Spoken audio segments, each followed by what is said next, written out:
Second function of the law: to moderate sin's virulence. The law has a second function: to persuade those who only choose to do good when they are compelled, to at least pull back from their wickedness through fear of punishment once they hear the awful threats contained in the law. It is not because their heart is inwardly moved or touched that they pull back, but only because they are forcibly reined in, as it were, and stopped from achieving their evil ends, which otherwise they might pursue with complete abandon.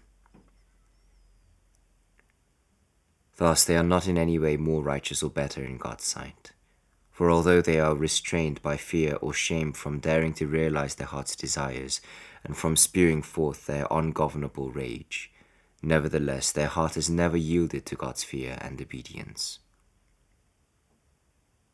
Rather, the more restrained they are, the more their passions are heated and inflamed, and the readier they would be to commit all wickedness and depravity were it not for the dread of the law which holds them back. Not only does their heart remain evil, but they have an implacable hatred of God's law. Because God is its author, they so loathe him that if they could, they would gladly do away with him, for they cannot bear to think that he commands what is good, holy, and upright, and that he takes revenge on all who despise his majesty. This impulse is more obvious in some, while in others it is more hidden. But it is in all who are unregenerate. They are persuaded to submit more or less to the law, not of their own free will, but by compulsion and with much resistance. It is only the fear of God's severity which ensures their compliance.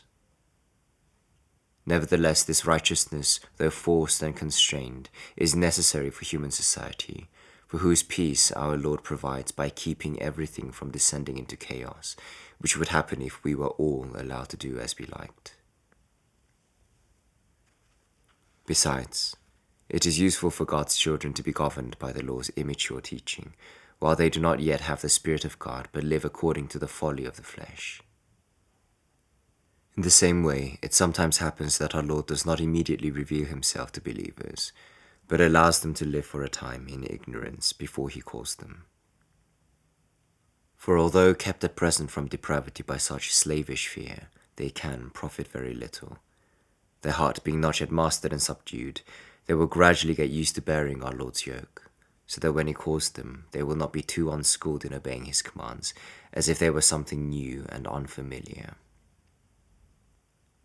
This use of the law was probably what the apostle had in mind when he stated that the law is not given for the righteous, but for the unrighteous and the rebellious, for unbelievers and sinners, for the wicked and defiled, for murderers of parents and assassins, for the debauched, for thieves, liars and perjurers, for all who are tainted by sins which defy sound teaching.